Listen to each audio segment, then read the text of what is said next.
वो गुप्त रहेगा, क्योंकि हड़ताल में जाने से पहले हम लोग ने बहुत कुछ किया था जिसका सरकार फ़ायदा उठाई है। एक तरह से मजबूरी कहिए चाहे जो कहिए, जिसके चलते हम लोग बैक होना पड़ गया। देखिए, कुछ फ़ायदा जो है हम लोगों को मिलने उलने नहीं जा रहा है। ये सब ढकोसला है और वोट की राजनीति है। ना कोई विद्यालय में सैनिटाइजर का व्यवस्था है, ना सोशल डिस्टेंसिंग का, कोई नहीं कुछ।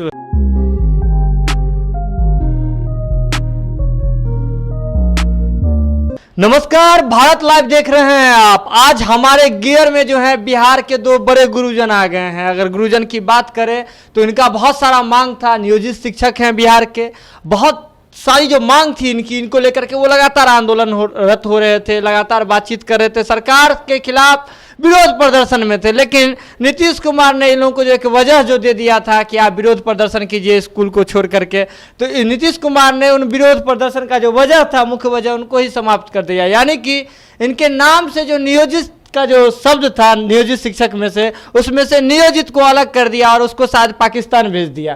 तो आज हमारे साथ जो शिक्षक है हम उनसे बातचीत करेंगे। अब आपका क्या समस्या है सर? समस्याएं का अंत हुआ कहाँ? ये तो दिखाने के लिए, मीडियाबाजी करने के लिए सब हुआ कि जो नियोजित शिक्षक थे उनको शिक्षक बना दिए, लेकिन कोई सुविधा मिला कहाँ? चाइनीज वेतनमान 15 में लागू किया, चाइनीज आप सेवा शर्त की बात कर रहे हैं। वो भी जो 15 अगस्त को माननीय मुख्यमंत्री के द्वारा झंडोत्तोलन के समय जो भाषण दिया गया था, बोलते कि सामाजिक सुरक्षा कहाँ वो हमको दिए?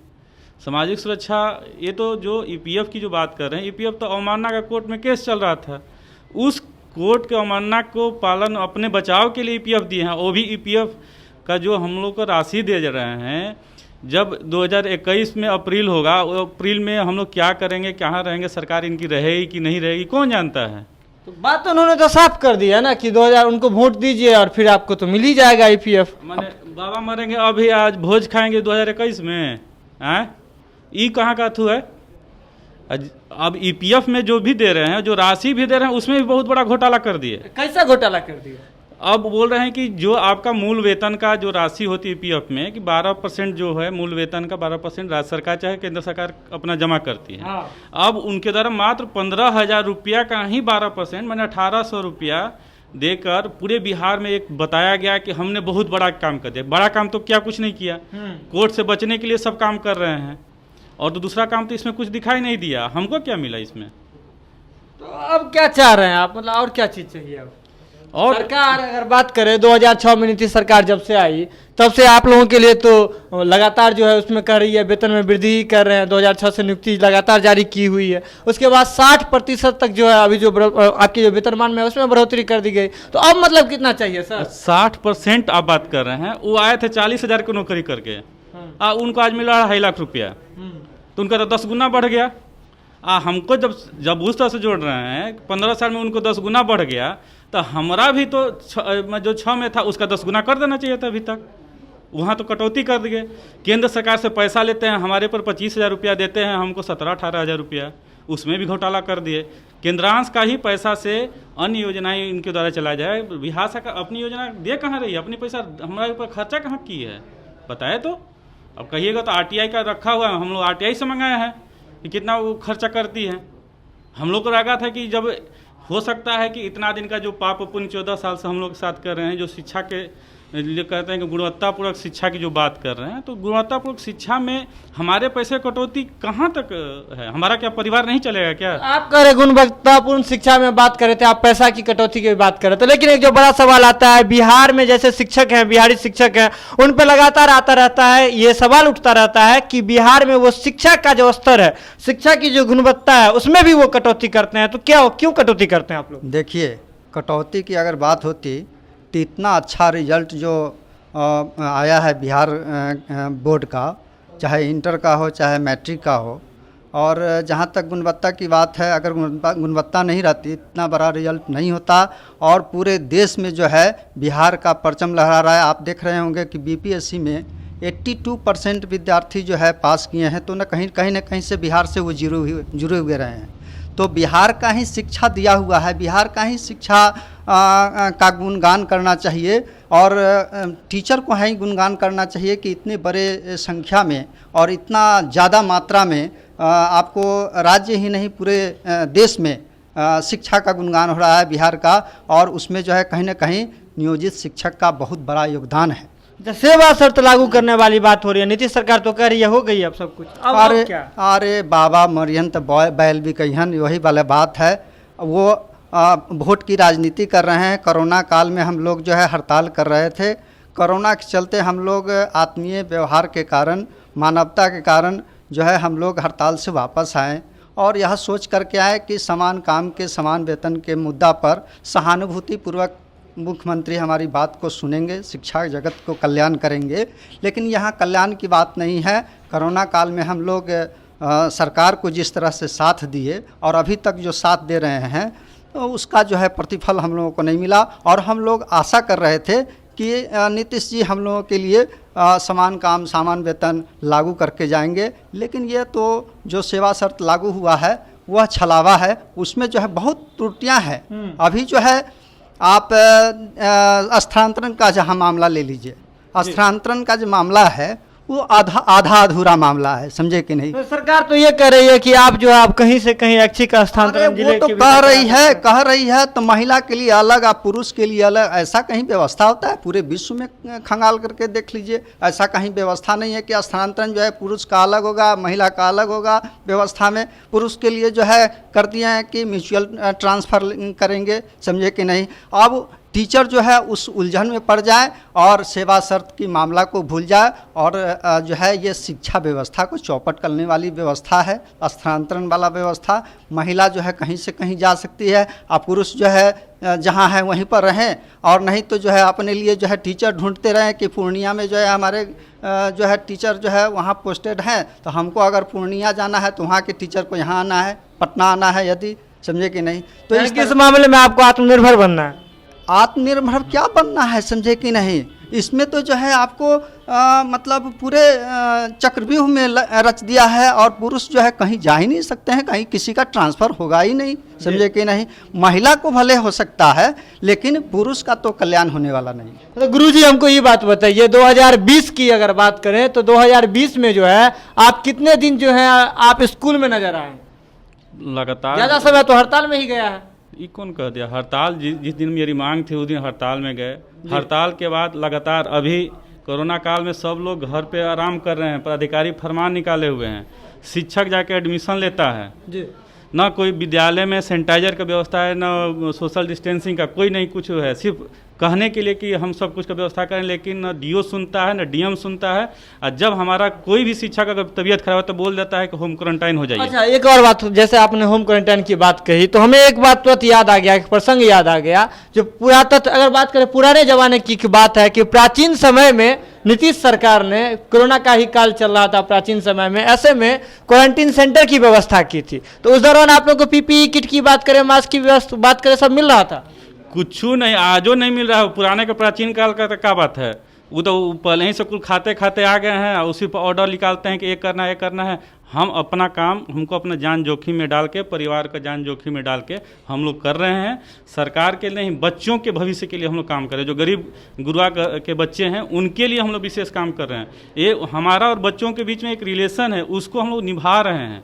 सरकार के फरमान को हम लोग नहीं मान रहे हैं। अगर फरमान मानना होता तो उनके विरोध में हम लोग खड़ा हो गए होते। एक तालाबंदी की बात आ रही थी, जो आप लोगों ने तालाबंदी की थी, बहुत दिनों तक हड़ताल चला था, तो क्यों? मतलब उसके बाद आप कह रहे हैं बच्चों के साथ हमारा रिलेशन है, तो उस दौरान उनके शिक्षा व्यवस्था पे, उनका जो शिक्षा है, जो उनका पढ़ने का जो तरीका है, उसमें कोई अंतर नहीं पड़ा क्या? कोई अंतर नहीं पड़ा। उससे क्या अंतर पड़ेगा? जब स्कूल में तालाबंदी रहेगी तो अंतर नहीं पड़ेगा? तालाबंदी तो जो है छुट्टी के समय में हम लोग हड़ताल कर रहे थे। उस समय जो है गर्मी भी थी, गर्मी की छुट्टी थी और छुट्टी के समय में हम लोग हड़ताल कर रहे थे। उस समय अब कह रहे हैं कि ये कोरोना काल में तो हम लोगों को कोरोना में धकेला जा रहा है, समझे कि नहीं? तो इसकी चिंता किसी को नहीं है।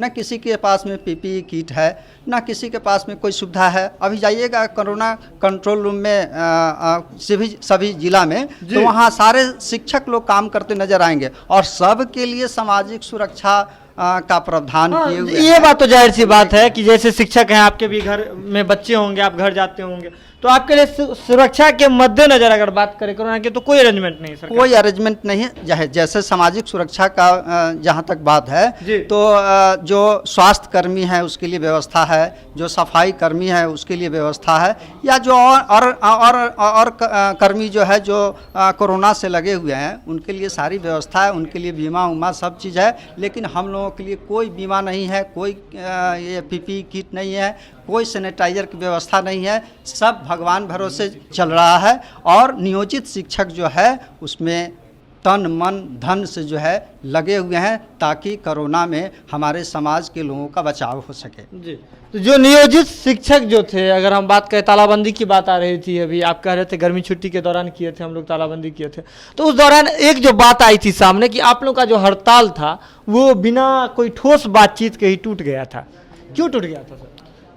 देखिए, सबसे बड़ी कि पूरा जो विश्व था आपको कोरोना महामारी के चलते पूरा पीड़ित था जी, जिसके चलते हमारे जो साथी भी थे और सभी माने सभी लोग भयभीत थे अंदर से। जी, और उस भयभीत होने के कारण, भयक्रांत होने के चलते हमारे काफ़ी साथी डेथ भी कर रहे थे। जी, ये बड़ी बात आ रही थी उस समय कि शिक्षक जो है वो 74-75 मेरे साथी जो थे वो डेथ कर गए थे। और उसके बाद स्थिति ये हो गई कि जी। सभी लोग धीरे धीरे अंदर से मनोबल टूटने लगा। जी, और टूटने के बाद जो राज्य संघ गया था, जिसके आह्वान पे हम लोग हड़ताल में गए थे, उनके द्वारा भी कहीं ना कहीं ये दूरियां रहीं। जो शिक्षक हड़ताल में थे, जो डेथ कर रहे थे, ये थोड़ा सा उनके बीच में गैप पाते चला गया। और कोरोना काल के चलते जो हम लोग का जो सामाजिक दूरी बढ़ते चला गया, उसके बीच में जो शिक्षकों में बहुत बड़ा आक्रोश हो गया। और एक तरह से एक मजबूरी कहिए चाहे जो कहिए, जिसके चलते हम लोग बैक होना पड़ गया।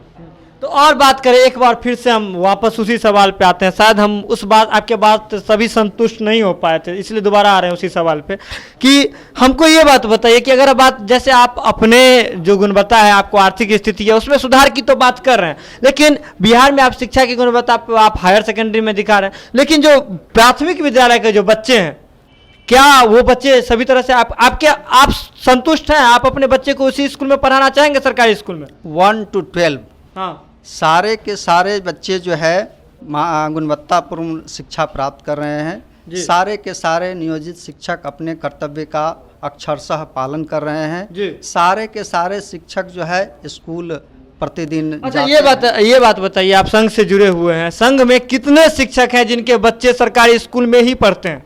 मैक्सिमम स्कूल के जो सरकारी शिक्षक हैं उनके बच्चे सरकारी विद्यालय में पढ़ते हैं। और हमारा जहाँ तक बात है, तो हम भी अपने बच्चों को जो है सरकारी विद्यालय में ही पढ़ाते हैं।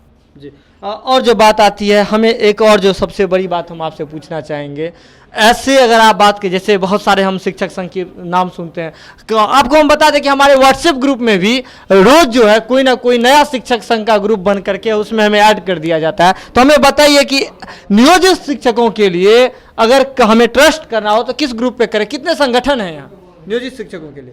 नियोजित शिक्षक ट्रस्ट की बात नहीं है, हमारी जो कार्य है वही ट्रस्ट के लायक है। जी, मैं संगठन की बात कर रहा था, कितने संख्या में संगठन मौजूद है? संगठन की बात ही अब नहीं रह गई जी। संगठन अब तो पूरे सिस्टम में था कि हम एक ही बैनर तले पूरे बिहार में एक ही दिन हड़ताल पे आ गए, तो कोई बैनर का मान ही नहीं रहा। सभी लोग सम्मिलित होकर अपनी मांग के लिए, अब मेरा जो मांग था उसके लिए हम लोग डिमांड किए। और जो राज्य सरकार जो भी माने जो आज जो चाइनीज सेवा शर्त दे रही है, तो वो हमारे कार्य क्षमता को देख के दी है, न कि शिक्षक संगठनों को देख के दे रही है। हम एकजुट हैं, सभी लोग एकजुट हैं। बात तो, लेकिन अगर बात करें बिहार राज्य माध्यमिक शिक्षक संघ के जो आपके अध्यक्ष हैं केदारनाथ पांडे जी, वो इस बात को लेकर के हमेशा मुखातिब हो रहे हैं, लोगों से, मीडिया से मुखातिब हो रहे हैं, कह रहे हैं कि वो उनका जो संघर्ष का नतीजा है। केदार पांडे जी जो बिहार राज्य माध्यमिक शिक्षक संघ के प्रदेश अध्यक्ष हैं और वर्तमान में पूरे MLC भी हैं। देखिए, अगर ये लोग शुरू से चाह गया होता तो नियोजित जो नियमावली बनी थी 2006 में नहीं आता जी। और जब वो 2006 में नियमावली है तो इनके द्वारा नीतीश कुमार जी जो मुख्यमंत्री थे उनको संघ भवन बुलाकर इनको माला पहनाया गया था और कहा गया था कि ये हमारे दामाद हैं, दामाद की तरह से उनको स्वागत किया गया था। तो ये जो आदमी एक आदमी को स्वागत करने के लिए माला पहना रहा है, गुलाब दे रहा है, तो वो हमारे शोषण पे उसको गुलाब दिया, तो हमारे लिए क्या कर सकता है व्यक्ति? वो तो बिहार के जितने नियोजित शिक्षक हैं वो एकजुट थे। इसको डर से नीतीश सरकार अभी कुछ देने के लिए तैयार हुई है। केदार पांडे और दुनिया जहां के जितना लोग दावा कर रहा है वो सब खोखला है। तो वही केदारनाथ पांडे की बात करें तो वो ऐसा क्यों कर रहे हैं? अगर शिक्षक ही हैं वो भी, और शिक्षक संगठन के ही किसी संगठन के नेता हैं। वो शिक्षक नहीं है, वो नीतीश कुमार के बहुत खास आदमी हैं। और अगर वो शिक्षकों का अगर हित चाहते तो ये आज वेतनमान आज नहीं है, आज तो 10 साल पहले ही मिल गया होता। वो तो उनके द्वारा एक राजनीति करने का प्लेटफॉर्म चाहिए और दूसरा कुछ नहीं है। और इनके ऊपर कोई शिक्षक विश्वास भी अब नहीं करता है कि ये क्या करेंगे क्या नहीं करेंगे। ये अपने मुंह से बोलते हैं कि हम सेवा शर्त दिवा दिए, नीतीश कुमार जी कहते हैं कि हम दिए हैं। अब ये दोनों अपने में फैसला करेंगे कौन दिया है। लेकिन हम कहते हैं कि बिहार के जो 3.5 लाख जो शिक्षक हैं, चुनाव सामने है इसलिए सेवा शर्त आ गया। अगर चुनाव नहीं रहता तो नीतीश कुमार आजीवन उन्हीं देने वाले। लेकिन अगर फायदा की बात करें वो तो चुनाव के बाद मिलता हुआ दिख रहा है। देखिए, कुछ फ़ायदा जो है हम लोगों को मिलने उलने नहीं जा रहा है, ये सब ढकोसला है और वोट की राजनीति है। अब एक चीज़ और बता देते हैं, ये जो सेवा शर्त आया है उसमें पूरे भारत में लोग चाह रहे हैं कि नियोजनवाद जो शब्द आया है उसका अंत हो जी। लेकिन ये बिहार की जो सरकार है ये नियोजनवाद जो है अंत करना नहीं चाहती है। अभी आप देख लीजिए, ये बिल्कुल आपका एक चिट्ठी मेरे हाथ लगा था। जी परिचारी और सहायक का जो नियुक्ति होगा वह नियोजन से होगा। अब उसका पद जो है विलुप्त होता चला जाएगा। जिस तरह से हमारी हकमारी की गई है शुरू से, उसी तरह से सहायक और जो चपरासी हैं, परिचारी हैं, उनका भी जो है पद विलुप्त करके उनकी भी हकमारी करने की योजना है। और नियोजनवाद ये जो सरकार है ये नियोजनवाद को लागू करना चाहती है और जारी रखना चाहती है। अनुकंपा के आधार पे है जो आप नौकरी की बात है। लेकिन अगर हमारे हाथ में एक चिट्ठी है जिसमें प्रेस नोट है, जिससे आर के महाजन, अपर मुख्य सचिव हैं शिक्षा विभाग के, बिहार सरकार के शिक्षा विभाग के आर के महाजन जी, उन्होंने लिखा है उसमें सबसे जो लास्ट का जो नोट है, अगर आप 8वें खंड पे, अगर आप 8वां जो नोट है, पॉइंट है, उस पर अगर आप नजर डालेंगे तो ये मामला जो है बेहद इंटरेस्टिंग आपको लगेगा। इसमें सबसे लास्ट में लिखा हुआ है कि वर्तमान में भारतीय स्टेट बैंक के द्वारा वर्तमान में 20 जिलों में नियोजित शिक्षकों के वेतन भुगतान की कार्रवाई की जा रही है। यानी कि पूरा जो ये रामायण था वो नियोजित शब्द को हटाने के लिए ही था। लेकिन चिट्ठी में इस बात को हटाने के लिए जो चिट्ठी आई उसमें भी तो उन्होंने इस बात का कि आप जो है नियोजित शिक्षक है, इस बात की चर्चा कर दी है उन्होंने। एकदम निश्चित रूप से, मन चंगा तो कठौती में गंगा, मन चंगा नहीं रहेगा तो गंगा कहाँ से मिलेगी, समझे कि नहीं। वही बात है हम लोगों के साथ में। ये लोग चाहते ही नहीं है कि नियोजनवाद समाप्त हो, समझे। पूरा भारतवर्ष के लोग चाह रहे हैं कि नियोजनवाद का जो शब्द है, जो अपमान हम लोग झेल रहे हैं, वह जो है मिट जाए। लेकिन ये सरकार नहीं चाहती है कि नियोजनवाद समाप्त हो। और ये तो शिक्षक के साथ में है, ये सारे जगह नियोजनवाद ला रहे हैं। और ये जो परिचारी और सहायक की जो नियुक्ति होगी उसमें नियोजन के द्वारा होगा। तो ये तो सरासर जो है शिक्षक के साथ साथ पूरे शिक्षा तंत्र को बर्बाद करने वाला ये सेवा शर्त है जी। अगर आप सेवा शर्त को आपने शिक्षा तंत्र को जो है बर्बाद करने वाला बताया, तो क्या हम सबसे अंतिम सवाल आपसे करना चाहेंगे। बिहार के शिक्षक हैं आप, गुरुजन हैं, हम आपसे एक सवाल करना चाहेंगे, अंतिम सवाल, कि आगे की क्या रणनीति। आप तो आरोप लगा दिए कि सरकार जो है चुनाव को लेकर के ऐसा कर रही है, आपको कुछ फायदा नहीं मिलने वाला है, तो आगे की क्या रणनीति, आगे क्या करेंगे, बिहार चुनाव को लेकर के क्या करेंगे। जिस तरह से बहुत दिन से आप भी देख रहे थे, आप लोग भी दे रहे थे कि हम लोग का जो सेवा शर्त आ रहा है, नियोजितों का सेवा शर्त आ रहा है जी, जिस तरह से वो अपना प्रक्रिया किए हैं, हम लोग भी जो करेंगे वो गुप्त रहेगा। क्योंकि हड़ताल में जाने से पहले हम लोग ने बहुत कुछ किया था जिसका सरकार फ़ायदा उठाई है जी। लेकिन जो आगामी चुनाव होगा उसमें हम लोग गुप्त तरीके से इस पर हम लोग मंथन कर रहे हैं। और जब तक नियोजित रहेंगे तब तक अगली सरकार को भी नियोजित होना पड़ेगा। अगर हम नियमित हुए तो अगली सरकार नियमित होगी।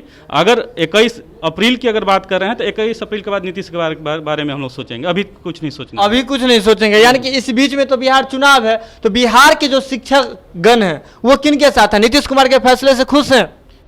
हम तो आपको बोले ना कि 1 अप्रैल 2021 से नीतीश कुमार ने घोषणा किया है कि हमको कुछ देंगे सेवा शर्त, तो हम 1 अप्रैल 2021 के बाद ही नीतीश कुमार के बारे में सोचेंगे, अभी कुछ नहीं सोचना। हमारे लिए नीतीश कुमार शून्यता में चले गए, अभी शून्यता में चले गए हैं। यानी कि बिहार का जो विधानसभा चुनाव है उसमें जो उन्होंने लॉलीपॉप देने का काम किया है, हमारे संपादक नमन मिश्रा भी लगातार कह रहे थे कि ये जो सेवा शर्त है वो लॉलीपॉप का काम करेगा। तो इस लॉलीपॉप से जो बिहार के जो गुरुजन है वो बिल्कुल खुश नहीं हुए हैं, और इन्होंने इस बात को भी साफ कर दिया है भारत लाइव की टीम के सामने कि अब जो भारत लाइव के कैमरे के सामने इस बात को इन्होंने साफ कर दिया है कि बिहार चुनाव में जब तक जो इन लोगों के लिए जो ये लागू नहीं हो जाती, यानी कि चाहे आप 2021 का डेट रखें या 2020 का डेट रखें, जब तक लागू नहीं हो जाता तब तक ये लोग नीतीश कुमार के पक्ष में जाने वाले नहीं है, इन्होंने साफ कर दिया है। तो यानी कि बिहार चुनाव के लिए अब जो है नीतीश कुमार को कुछ जो है इन गुरुजनों से आकर के क्लास में बैठ करके, जहां बेंच डेस्क आपको प्रॉपर नहीं मिलेगा, जहां की भवन में आपको स्वच्छता नहीं मिलेगी, जहां सब कुछ टूटा फूटा मिलेगा, उसी रूम में, उसी क्लासरूम में, सरकारी स्कूल के उसी जर्जर भवन के नीचे बैठ करके नीतीश कुमार को बिहार की राजनीति भी सिखाने के लिए ये शिक्षकगण तैयार हैं। तो आप सारी खबरें भारत लाइव पर देख रहे हैं, खबरों का सिलसिला लगातार जारी रहता है। बिना मिलावट की खबरों के लिए लगातार देखते रहिए भारत लाइव। तब तक के लिए दीजिए इजाजत, नमस्कार। बढ़ाएं अपना कदम सक्सेस की ओर शिखर करियर इंस्टीट्यूट के साथ। शिखर करियर इंस्टीट्यूट पूर्वी भारत में एकमात्र कोचिंग संस्थान जो एक्सक्लूसिवली है मेडिकल एंट्रेंस एग्जाम के लिए।